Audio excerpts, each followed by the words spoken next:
So, what are we talking about here in Overwhelmed Solution for Moms? I've been a therapist for 20 years with psychodynamic training and experience, relational psychotherapy, parent child relational therapy. And that is one of the biggest focuses of how I help moms help their kids to overcome meltdowns and outbursts now. So I work with moms who are loving and committed and who are in way over their heads with highly sensitive or deeply emotional kids and teenagers.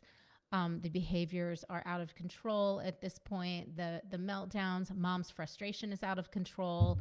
The overwhelm is real, and it can feel like you're drowning. You're barely keeping your head above water. There's a lot of environmental factors right now that are raising stress as well, and that's spilling over onto your sensitive kids, onto you, and you may be feeling like you just are throwing your hands up in the air. I don't know what to do with this kid. And for a lot of the moms that I speak to, they'll say the worst part is that I don't know how to help this kid. I don't know how to make it better for them. And then what you don't see is that you are running yourself into the ground in the process of not knowing.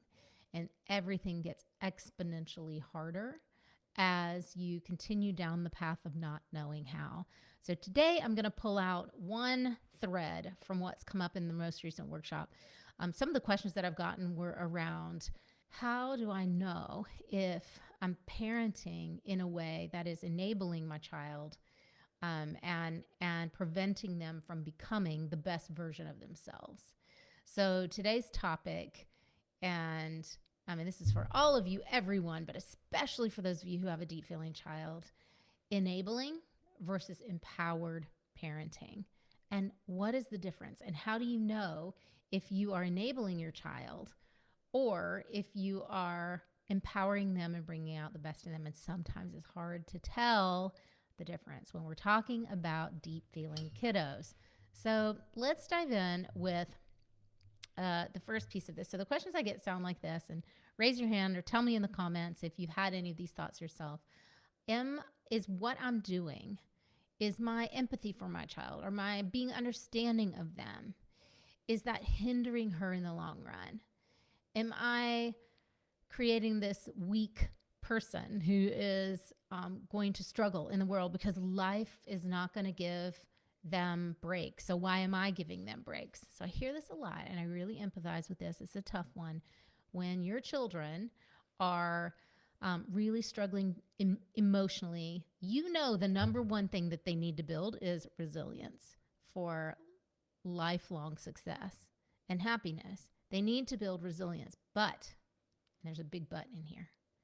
Before they do that, there are a couple of pieces that you need to help them develop first. They need help developing a foundation of security and stability before they're going to build skills on top of that help them thrive in the world, okay? So enabling your sensitive, deep feeling child is a survival strategy or pattern that you may be using as mom that is likely to limit your child's potential. It just is. Enabling limits people from becoming their best selves. So it prevents them from developing resilience, strength, self-trust, and life skills. Enabling is not good. We don't want to enable our kids. But if you kind of know this and are working from this approach, and you are pushing your child to do things before they're ready, before they're really ready. I need to plug in my computer there. And they don't know how, and they're not emotionally ready, and they're scared, then that can also backfire big time. They'll push off of you. They'll shut down from you. They will shut you out. They will still not do the thing, and it will become big power struggle, tug of war with them, getting them to do anything. Okay, so enabling, while it is Not ideal. It is not ideal, and it is preventing and limiting your child from developing real life skills and learning how to manage themselves. If you push before they're ready without first building the readiness, that will backfire on you. It will break down the trust between you. It will not create a healthy relationship with you and your child. Okay. So pause here, questions, drop them below. Let me know if it's clear to you. Is it making sense? Okay. All right. So empowering. What is empowering your child all about, and what does it look like? Well, if I'm enabling my child, I'm saying, oh, you don't feel like doing that? Okay, you don't have to do it. And then in the back of my mind, I'm thinking, good, because I just can't even deal with the struggle anyway.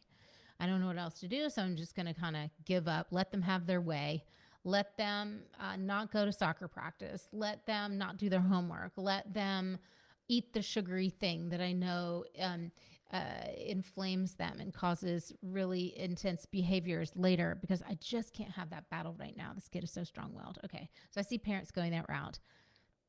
The problem with that is that what you're teaching your child is that it's okay for them to do whatever they want to do. And as the child, they don't know what they need sometimes. They need a larger adult perspective. They need your wisdom. They need your insight into life, and they need your influence. But if you push it on them, they're going to push back. Okay, that's not the way. So empowering parenting, empowering your child is about building your child up. Remember I said building a solid foundation for them. That creates resilience, steadiness, self-trust. So building your child up can look like something you might not know.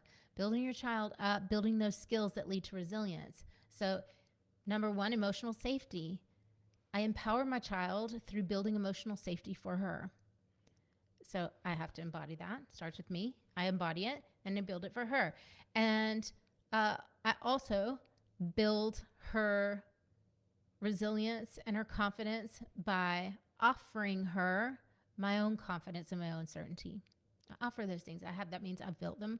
I've cultivated them. We do this with all of our clients. It's step one in Awaken Motherhood. We build that skill set for you. With that, you can offer it to your child. Now I can offer her my confidence, my calm, my certainty. It's going to be okay. We're going to figure it out. We're on the same team. I'm not pushing her to do something she's not ready to do. That will create a collapse in the relationship and inside of her mental health, okay? So within that, I've given emotional safety. I've given calm. I've given my certainty and confidence. We're going to figure this out. It's going to be okay, right? Okay, now that I have built that scaffolding for my child, now I can encourage her to try new things, to stick with a commitment she made, to stay with a homework assignment, stay with something that's tough. I can encourage her to do that because I know I've laid the foundation for her to experience frustration, failure, and recover from that and keep going. Try again. So persistence that leads to mastery of a skill or a life experience. For some kids, that's social circles, social settings, playing with a friend when they're really little, going to school, being in a community, being around people, handling a new teacher relationship. As kids get older, doing homework, going to an activity they committed to, even when they don't feel like it. Empowering your kids is a formula that begins with you giving them your emotional presence and safety. You have to be a safe emotional person for them. Your openness, your willingness to hear them without enabling them. So to hear them, to honor what they feel, and then encourage them from a place of no judgment, but observing what they're going through, encouraging them to try, get frustrated, make mistakes, fail, try again, keep going, and persist until they're able to master the new experience. This teaches our kids how to become resilient, emotionally intelligent beings in the world who are problem solvers and good, strong decision makers. Those are those people among us who have really healthy, happy relationships, who are very successful. You're amazing decision makers. You trust yourself. You're emotionally intelligent. You have healthy relationships. We want these things for our kids. This is how you get it. I'm telling you how to have it. So pay attention. I really invite you. Pay attention to when you might be enabling your child versus when you might be empowering them. And listen to those niggling voices of self-doubt in the back of your head. Am I doing it right? I don't know what I'm doing. And just pay attention to those. If you are in self-doubt, if you are not certain, if you do feel like I don't know what to do here, this makes sense, this sounds great, but how? Then book a call with me. Book a call with me right now. I will drop the call booking link underneath this video so that you can go ahead and get on my calendar. Actually, I'll type it in there right now. It's www.honorjanetsky.com/call.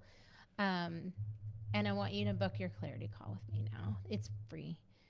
You don't need to prepare. I'll walk you through everything. I will ask you all the questions to uncover what's going on with your child, where you're getting overwhelmed, where you're getting stuck, where they're getting stuck, and we'll figure out what's the best path for you. And there's several ways to work with me. Awake Motherhood is one of them. If working with me is not the best answer for you, or I know I'm not the right fit for you, then I'll point you in another direction. Either way, you'll get tons of help, okay? Nothing lost, everything gained. Come in and book your call now. Okay, is it making sense? Enabling versus empowering. Drop your questions below. Let me know. If you're not in this community and you're watching on YouTube, then come and join us on Facebook. It's Overwhelm Solution for Moms. Okay, you guys. Until next time. See you next week.